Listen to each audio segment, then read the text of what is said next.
এক মুহূর্তের জন্য চোখ বন্ধ করুন। কল্পনা করুন আপনি বসে আছেন নীরব এক গুহার ভিতরে। বাইরে বৃষ্টি পড়ছে টুপটাপ করে, কিন্তু আপনার ভেতর চলছে আরেক রকম বৃষ্টি। চিন্তার বৃষ্টি, ভয় আর আকাঙ্ক্ষার বৃষ্টি। ঠিক এই সময়েই এক মৃদু কণ্ঠ বলে ওঠে, তুমি যে বয়স খুঁজছ তা তোমার ভিতরেই আছে। এই কথাগুলোই আমাদের নিয়ে যায় আজকের বইয়ের গভীরে। On Meditation, Finding Infinite Bliss, লেখক শ্রী এম। একজন আধুনিক যোগী যিনি সাধনার আলোয় খুঁজে পেয়েছেন মানুষের আত্মার অনন্ত আনন্দের রহস্য। ধ্যান মানে কি শুধুই চুপচাপ বসে থাকা? না, শ্রী এম বলছেন, ধ্যান মানে হলো নিজের অন্তর্যাত্রা শুরু করা।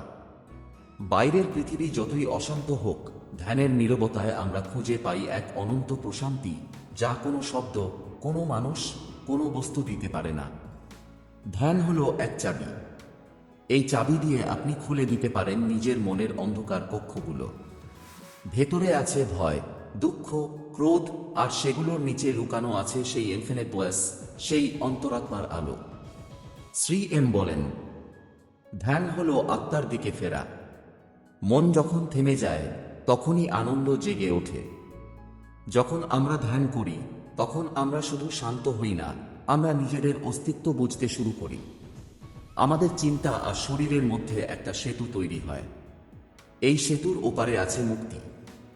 আপনি যদি কখনো অনুভব করে থাকেন যে জীবনটা খুব জটিল, খুব ক্লান্তিকর, তাহলে মনে রাখবেন, ধ্যান সেই সরলতার দরজা খুলে দেয়।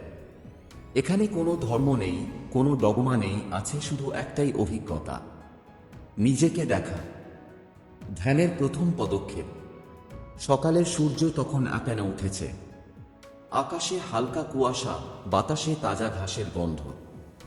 একজন তরুণ বসে আছে গাছের নিচে, চোখ বন্ধ, নিঃশ্বাস আসছে আর যাচ্ছে ধীরে ধীরে, কিন্তু তার ভেতরে এক ঝড় বয়ে চলেছে। সেভাবে, আমি তো প্রতিদিন ধ্যান করতে বসি, কিন্তু শান্তি পাই না কেন? এই প্রশ্নটাই হলো ধ্যানের আসল সূচনা।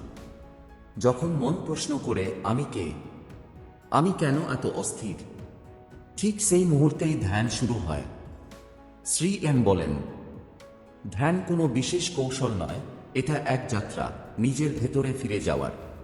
আমরা সারা জীবন বাইরে খুঁজি সুখ, ভালোবাসা, প্রশান্তি, কিন্তু কখনো কি নিজেদের ভেতরে তাকাই? যেমন সমুদ্রের ঢেউয়ের নিচে লুকিয়ে থাকে নীরব গভীরতা, তেমনি আমাদের মনের গভীরেও আছে এক প্রশান্ত স্তর, যেখানে কোনো ভয় নেই, কোনো চিন্তা নেই, শুধু আছে ইনফিনিট ব্লেস। শ্রী এম এক জায়গায় বলেছেন, ধ্যান শুরু হয় শরীরের সচেতনতা থেকে। অর্থাৎ আপনি যদি এখনই ধ্যান শুরু করতে চান, প্রথম পদক্ষেপ হল নিজের শরীরকে অনুভব করা। চোখ বন্ধ করুন, নিঃশ্বাসের শব্দ শুনুন। বুকে বাতাস ঢুকছে, আবার বেরিয়ে যাচ্ছে। কোনো কল্পনা নয়, কোনো শব্দ নয়, শুধু সেই নিঃশ্বাসের সুর শুনুন।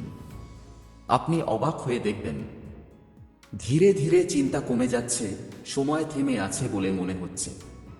এই মুহূর্তটাই হলো প্রথম ধাপ, প্রেজেন্স, উপস্থিত থাকা। ধ্যান মানে চিন্তা থামানো নয়, ধ্যান মানে চিন্তাকে পর্যবেক্ষণ করা। যেন আপনি মেঘের চলাচল দেখছেন আকাশে, কিন্তু নিজে আকাশের মতো স্থির থাকছেন। শ্রী এম বলেন, যখন তুমি নিজের মনকে তাড়া করা বন্ধ করবে, তখনই মন তোমার বন্ধু হয়ে উঠবে। এই বন্ধুত্বই হলো ধ্যানের প্রথম ফল। প্রথমে মন ছটফট করবে, অস্থির হবে, কিন্তু নিয়মিত চর্চায় সে ধীরে ধীরে শান্ত হবে। যেমন এক চঞ্চল নদী ধীরে ধীরে প্রশমিত হয়ে যায় সাগরে গিয়ে, তেমনি আমাদের মনও প্রশান্ত হয় সেই অসীম আনন্দে, ইনফিনিট ব্লেসে। ধ্যান শুরু করার প্রথম পদক্ষেপ একটাই, নিজেকে দেখা। নিজের নিঃশ্বাস দেখা, নিজের অস্থিরতা দেখা, নিজের হৃদয়ের কম্পন দেখা। এই দেখা থেকেই শুরু হয় পরিবর্তন। শ্রী এম বলেন, তুমি যখন দেখবে তখনই জেগে উঠবে, আর জেগে উঠলেই শুরু হবে ধ্যান। এটাই প্রথম পদক্ষেপ। আর এই প্রথম পদক্ষেপই একদিন তোমাকে নিয়ে যাবে অনন্ত প্রশান্তির দিকে, যেখানে তুমি আর তুমি থাকবে না, থাকবে শুধু নীরব ব্লেস। আদি বুক সেলফের পক্ষ থেকে শুভ ধ্যানযাত্রা শুরু হোক আজ থেকেই। মনকে বোঝার বিজ্ঞান। ধ্যান শুরু হয় মনকে জানার মাধ্যমে, কিন্তু আমরা বেশিরভাগ সময় মনে যা চলে তা নিয়ন্ত্রণ করতে যাই, আর ঠিক এখানেই ভুল করি। শ্রী এম বলেন, মন কোনো শত্রু নয়। মনকে বোঝাই হলো মুক্তির প্রথম ধাপ। মন হলো এক অদ্ভুত শক্তি। এক মুহূর্তে সে হাসায়, পরের মুহূর্তে কাঁদায়। সে আমাদের তৈরি করে আবার ভেঙেও দেয়।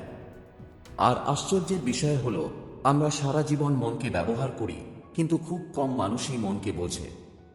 মনকে বোঝার বিজ্ঞান শুরু হয় পর্যবেক্ষণ থেকে। আপনি যদি এক মুহূর্ত নিজের চিন্তাগুলোকে থামিয়ে শুধু দেখেন, দেখবেন চিন্তা আসছে আবার চলে যাচ্ছে। আপনি ভাবছেন, আমি ভালো নই, আমি ব্যর্থ, আমি ভয় পাচ্ছি। কিন্তু এই সব চিন্তা কেবলই মেঘ। আপনি নিজে সেই আকাশ যেটার উপরে তারা ভেসে বেড়ায়। ধ্যান আমাদের শেখায় চিন্তা দমন নয়, চিন্তা বোঝা। যখন আমরা চিন্তাকে বোঝা শুরু করি, তখন মন ধীরে ধীরে শান্ত হয়ে যায়। শ্রী এম বলেন, মনকে দমন করো না, তাকে দেখো, তার ছন্দ বোঝো। যখন মন বোঝা যায়, তখন সে আপনার সেবক হয়ে ওঠে। মন সবসময় দুটি দিকে দৌড়ায়, অতীত আর ভবিষ্যৎ। অতীতে অনুশোচনা, ভবিষ্যতে ভয়। কিন্তু বর্তমান মুহূর্তে মন থাকতে পারে না, কারণ বর্তমানেই থাকে সত্য। ধ্যান মানে সেই সত্যের দিকে ফেরা। যখন আপনি ধ্যান করেন, আপনি সময়ের জাল থেকে নিজেকে খুলে আনেন। এক মুহূর্তের জন্য আপনি হন চুপচাপ উপস্থিত এক দর্শক, যিনি শুধু দেখছেন কিন্তু বিচার করছেন না। এটাই মনকে বোঝার শুরু। মনকে বোঝার বিজ্ঞান আমাদের শেখায় যে চিন্তা আসবে, যাবে, কিন্তু আপনি সেই চিন্তা নন। আপনি সেই সাক্ষী, যিনি শুধু দেখছেন। যখন মনকে বোঝা যায়, তখন তার সঙ্গে যুদ্ধ শেষ হয়। মন তখন আর শত্রু থাকে না, বরং সে হয় এক পবিত্র বন্ধু, যে আপনাকে নিয়ে যায় আপনার নিজের গভীর শান্তির দিকে। শ্রী এম বলেন, মনকে জয় করা মানে তাকে মারার চেষ্টা নয়, বরং তাকে আলিঙ্গন করা। কারণ মনই তোমাকে ধ্যানের পথে নিয়ে যেতে পারে, যদি তুমি তাকে ভালোবাসা দিয়ে বোঝাতে পারো। এই হলো ধ্যানের দ্বিতীয় ধাপ, আন্ডারস্ট্যান্ডিং দ্য মাইন্ড। মনকে বোঝা মানে নিজেকে বোঝা, আর নিজেকে বোঝা মানে শুরু হয় সেই ভয়েসের দরজা খুলে যাওয়া। ধ্যান আমাদের শেখায়, যতক্ষণ না আমরা মনকে বুঝি, ততক্ষণ মুক্তি অসম্ভব। আর যেদিন মন বোঝা যায়, সেদিন আমরা বুঝতে পারি আনন্দ কখনো বাইরে নয়, সে সব সময় ভেতরেই ছিল। চিন্তা থেকে নীরবতায়। চিন্তা আমাদের প্রতিদিনের সঙ্গী। সকাল থেকে রাত পর্যন্ত মন যেন এক অনবরত কথা। কখনো ভয়, কখনো আশা, কখনো অস্থিরতা। কিন্তু শ্রী এম বলেন, চিন্তা হলো মনের ছায়া, ছায়াকে সূর্য ভেবে বসো না। ধ্যান আমাদের শেখায় চিন্তাকে দমন নয়, বরং বোঝা।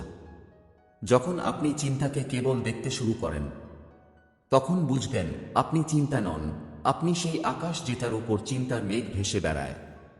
ধীরে ধীরে এই দেখা থেকেই জন্ম নেয় নীরবতা। চিন্তা তখন থেমে যায়, মন স্থির হয়, আর ভেতর থেকে জেগে ওঠে এক শান্ত সুর, ইনফিনিট ভয়েস। শ্রী এম বলেন, যখন মন থামে, হৃদয় কথা বলে। সেই কথাই হলো ধ্যান। এই নীরবতা কোনো শব্দহীনতা নয়, এটাই আত্মার প্রকৃত সঙ্গীত, যেখানে প্রতিটি নিঃশ্বাস হয়ে ওঠে প্রার্থনা, আর প্রতিটি মুহূর্ত এক নিখাদ ধ্যান। নিঃশ্বাস ধ্যানের সেতু। শ্বাস জীবনের সবচেয়ে সাধারণ অথচ সবচেয়ে গভীর রহস্য। আমরা প্রতি মুহূর্তে নিঃশ্বাস নিচ্ছি, ছাড়ছি, কিন্তু কখনো কি সেই নিঃশ্বাসকে অনুভব করেছি? শ্রী এম বলেন, নিঃশ্বাস হলো দেহ আর আত্মার মাঝে সেতু। যখন আপনি চোখ বন্ধ করে নিঃশ্বাসের দিকে মনোযোগ দেন, দেখবেন মন ধীরে ধীরে শান্ত হয়ে আসছে। চিন্তা কমে যাচ্ছে, শরীর হালকা লাগছে, আর আপনি ধীরে ধীরে বর্তমান মুহূর্তে স্থির হচ্ছেন। এই মুহূর্তেই শুরু হয় ধ্যানের আসল যাত্রা। না কোনো মন্ত্র, না কোনো কল্পনা, শুধু নিঃশ্বাসের সঙ্গে থাকা। শুধু দেখা কিভাবে জীবন আসছে আবার ফিরে যাচ্ছে। শ্রী এম বলেন, প্রতিটি নিঃশ্বাসই এক প্রার্থনা। তুমি যদি তা সচেতনভাবে দেখো, তবে ঈশ্বর তোমার ভেতরেই প্রকাশ পাবে। নিঃশ্বাস আমাদের শেখায় জীবন চলমান, পরিবর্তনশীল, অথচ চিরন্তন। এই বোঝাপড়া থেকেই জেগে ওঠে এক গভীর নীরবতা, যেখানে আমরা মনের সীমা ছাড়িয়ে ছুঁই ইনফিনিট ব্লেস, বর্তমান মুহূর্তের জাদু। আমরা প্রায় অতীতের আফসোসে বা ভবিষ্যতের ভয়েতে ডুবে থাকি, কিন্তু জীবনের আসল সৌন্দর্য লুকিয়ে আছে এক জায়গায়, বর্তমান মুহূর্তে। শ্রী এম বলেন, অতীত চলে গেছে, ভবিষ্যৎ এখনো আসেনি, তাই যা সত্য তা কেবল এখন। যখন আপনি মনোযোগ দেন এখনের ওপর, সব চিন্তা, ভয়, বিভ্রান্তি ধীরে ধীরে গলে যায়। বর্তমান মুহূর্ত আপনাকে ফিরিয়ে আনে নিজের ভিতরে, যেখানে আছে শান্তি, সরলতা আর উপস্থিতি। ধ্যান মানে এই উপস্থিতি অনুভব করা। প্রতিটি শ্বাস, প্রতিটি শব্দ, প্রতিটি নীরবতা, সবকিছু হয়ে ওঠে ধ্যানের অংশ। শ্রী এম বলেন, বর্তমানেই ঈশ্বরের স্পন্দন আছে। যে এখনকে অনুভব করে সে চিরন্তনকে স্পর্শ করে। যখন আপনি সত্যিকারভাবে বর্তমানকে দেখেন, আপনি বুঝতে পারেন এখনই হলো জীবন, এখনই ব্লেস, এখনই ধ্যান। ধ্যান কোনো দূরের স্বপ্ন নয়, এটি আমাদের অন্তরেরই এক নীরব দরজা। আজ আমরা শ্রী এমের আনমেডিটেশন ফাইন্ডিং ইনফিনিট ব্লেস বইয়ের প্রথম অংশে সেই দরজার সামনে এসে দাঁড়ালাম। যদি তুমি একবার এই পথে হাঁটতে শুরু করো, দেখবে প্রতিটি শ্বাস, প্রতিটি মুহূর্তই হয়ে উঠবে তোমার শিক্ষক। মনের কোলাহল পেরিয়ে যখন তুমি নিজের নিঃশব্দতার সঙ্গে মিলবে, তখনই বুঝবে প্রকৃত আনন্দ কোথায়। নিজের ভেতরের শান্তিকে অনুভব করো। আর মনে রেখো, ধ্যান মানে পালানো নয়, ধ্যান মানে দেখা, বোঝা আর থাকা। আমাদের চ্যানেল আদিবুক সাফে যদি তুমি নতুন হও, তবে এখনই সাবস্ক্রাইব করো, কারণ সামনে আরও আসছে ধ্যান, আত্মজ্ঞান আর অন্তরের শান্তি নিয়ে অনন্য সব অধ্যায়। ধন্যবাদ আমাদের সঙ্গে থাকার জন্য।